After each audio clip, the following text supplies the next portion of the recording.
Hello बच्चों। आज की क्लास में हम डिस्कस कर रहे हैं हमारी कक्षा 7 और 8 की हिंदी जेनरिक वर्कशीट G13। तो स्टार्ट करें आज की वर्कशीट। सभी जीवधारियों को भोजन की आवश्यकता होती है। अधिकांश भोज्य पदार्थ हमें कृषि, बागवानी एवं पशुपालन से प्राप्त होते हैं। भोजन की आवश्यकता पूरी करने के लिए अन्न तथा अन्य कृषि उत्पादों की आवश्यकता होती है। ये पदार्थ किसान खेती करके प्रदान करता है। भारत की अधिकांश जनता की मुख्य आय का साधन कृषि ही है।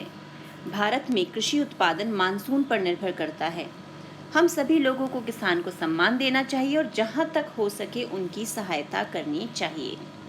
अब हमें पता है कि हम सभी जीवधारी जिनमें भी जीवन है सभी को भोजन की आवश्यकता होती है, चाहे वो मनुष्य हो चाहे पशु हो, क्योंकि भोजन ही हमें ऊर्जा देता है।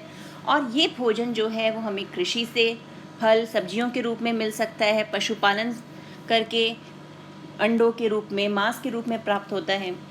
तो भोजन की आवश्यकता पूरी करने के लिए अन्न और अन्य कृषि उत्पादों की जो आवश्यकता होती है वो हमें कहाँ से मिलता है?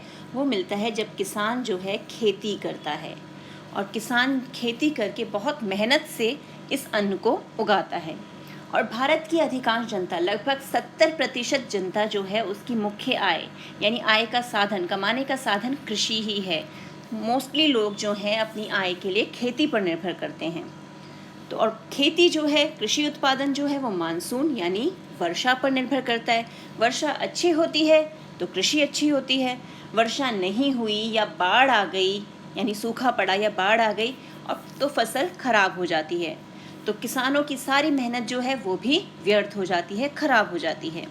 इसलिए हम सभी लोगों को किसानों को सम्मान देना चाहिए कि वो हमारे लिए इतना परिश्रम करके अन्न उगा रहे हैं। हमें उनको इस चीज़ के लिए सम्मान देना चाहिए और जहाँ तक हो सके हमें उनकी सहायता करनी चाहिए। और ये सहायता हम कैसे कर सकते हैं? सबसे बड़ी सहायता जो किसान के लिए है वो बेटा ये है कि हम पानी को वेस्ट ना करें, भोजन का आदर करें, भोजन को वेस्ट ना करें, क्योंकि वो भोजन उगाने के लिए किसान को बहुत मेहनत करनी पड़ती है। चलिए अब देखते हैं आगे प्रश्न क्या है। आगे है निम्नलिखित चित्रों को देखकर संबंधित अनाज का नाम लिखें। यानी यहाँ पर हमें कुछ अनाजों के नाम दिए हुए हैं, हमें चित्र देखकर उन्हें पहचान के नाम लिखने हैं। तो सबसे पहले ये है हमारा मक्का, जो भुट्टे के हमारे बीज होते हैं वो मक्का। फिर है बाजरा, ये है हमारा जौ, और ये लास्ट में है चना। तो ये तो हो गए डिफरेंट अनाज। अब आगे क्या है? आगे हमें दिया हुआ है निम्नलिखित कथनों के बारे में अपनी राय लिखिए। हमें अन्न का आदर करना चाहिए, क्यों? कि हम जो कह रहे हैं हमें अन्न का आदर करना चाहिए, भोजन का आदर करना चाहिए, क्यों हमें ऐसा करना चाहिए? तो अन्न उगाने के लिए किसान बहुत मेहनत करता है, और साथ ही हमारे देश में ऐसे बहुत से लोग हैं जिन्हें पेट भर भोजन भी नहीं मिल पाता। इसलिए हमें अन्न का आदर करना चाहिए। नेक्स्ट है कृषि में बारिश का महत्व होता है। तर्क सहित अपनी राय लिखिए कि कृषि में बारिश क्यों इम्पॉर्टेंट है, हमें उसके बारे में तर्क भी देना है।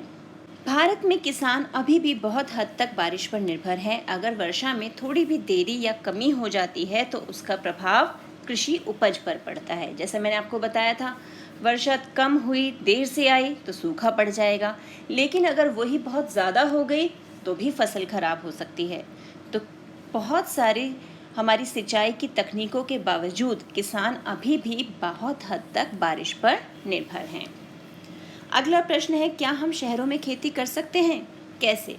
अब हम क्या करें, खेतों को तो वहाँ पर काट के, पेड़ काट के बिल्डिंग्स बनाते जा रहे हैं।